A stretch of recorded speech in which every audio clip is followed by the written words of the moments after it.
रजत पाटीदार और भुवनेश्वर कुमार के साथ क्या गलत हो रहा है? क्या इन दोनों के साथ अन्याय हुआ है? क्योंकि इनका अगर आप आईपीएल में प्रदर्शन देखें तो आपको इनकी परफॉर्मेंस आप जब देखते हैं तो लगता है कि नहीं यार ये तो कमाल के परफॉर्मर्स हैं, अच्छी परफॉर्मेंस दे रहे हैं।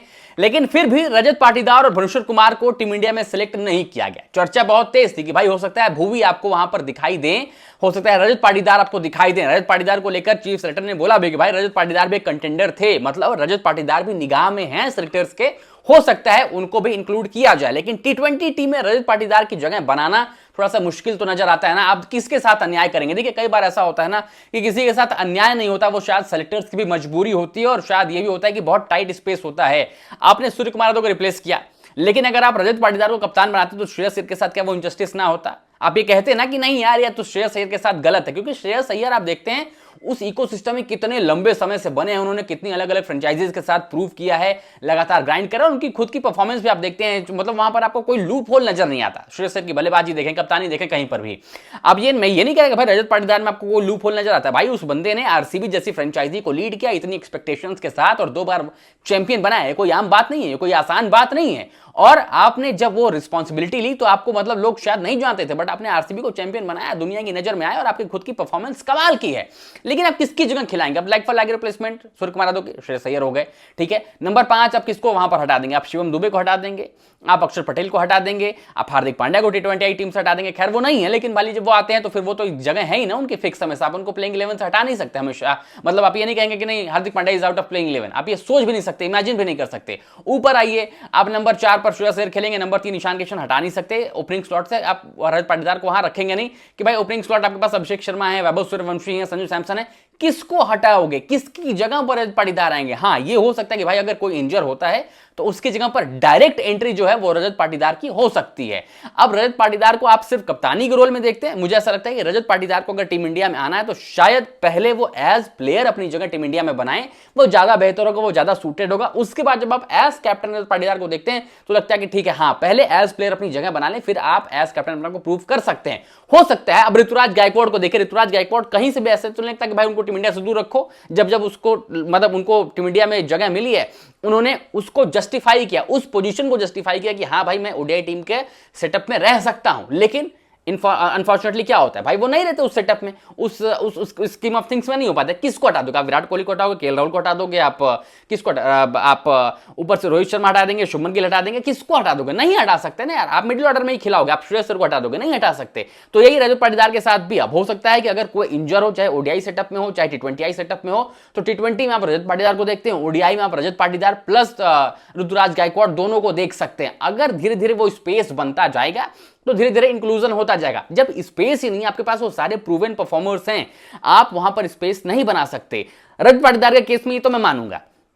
जब आप भुवनेश्वर कुमार को देखते हैं वहां पर मुझे ऐसा लगता है कि शायद भुवी के केस में गलती हुई है, और वो जो भुवनेश्वर कुमार वाला केस है यहां पर आप कह सकते हैं कि भाई भुवनेश्वर कुमार आपने जब देखा कि इतनी बेहतरीन परफॉर्मेंसेस थी तो आप उनको इंक्लूड कर सकते थे। टी20 टीम में आपके पास ठीक है, मोहम्मद सिराज को आप लेकर आए, वो स्कीम ऑफ थिंग्स में रहते हैं, आप उनको फ्यूचर में भी देखते हैं, उनके पास अभी एज भी है, वो आपको सर्व कर सकते हैं, ठीक है। आप हर्षित राणा को लेकर आते हैं, आप प्रिंस यादव को लेकर आते हैं, आपके ओडीआई टीम में भी देखते हैं, बट भुवनेश्वर कुमार इस पूरे स्कीम ऑफ थिंग्स में नहीं है। मैं कहता हूं चलो टी20 में मत ले आओ, बट आप कम से कम ओडीआई तो खिला सकते हैं यार। आप एक मौका तो वापसी करने के लिए दीजिए। आपने उनको एकदम बता दिया कि अब आप इस पूरे स्कीम ऑफ थिंग्स से मिक्स से बाहर हैं, हम सोचेंगे ही नहीं इसके बाहर। हमारे स्कीम में ये थिंग्स है, हमारे प्लेयर पूल में ये प्लेयर्स हैं, हम इनके बाहर, हम इनके इतर सोचना ही नहीं चाहते, हम देखना ही नहीं चाहते कोई कितना बड़ा परफॉर्मर है।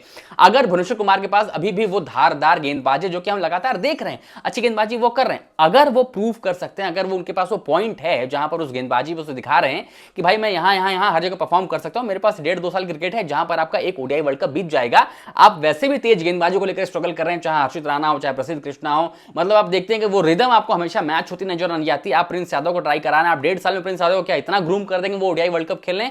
ठीक है, आप कर लेंगे, बहुत अच्छी बात है, फ्यूचर के लिए बहुत अच्छी बात है, सब ठीक है। लेकिन आपने प्रसिद्ध कृष्णा को भी देखा, लेकिन अब वो बाहर है ना। आप गुरनूर बरार को लेकर आ रहे हैं, हर जगह हर एक्सपेरिमेंट आप कर रहे हैं यंगस्टर्स के साथ, लेकिन आप क्या छोड़ रहे हैं पीछे? आप एक्सपीरियंस को पीछे छोड़ रहे हैं, वो बहुत बड़ी प्रॉब्लम है। आई थिंक भुवनेश्वर कुमार ने जब प्रूव किया तो आप उनको एक मौका दे सकते थे। जिस तरीके से टीम से बाहर गए वो भी बहुत अब्रप्ट था। अब आप जब एक परफॉर्मर को देखते हैं तो फिर भी आपने ये सोच लिया मन में कि नहीं हम इनसे मूव ऑन हो चुके हैं, हम पीछे मुड़कर नहीं देखेंगे।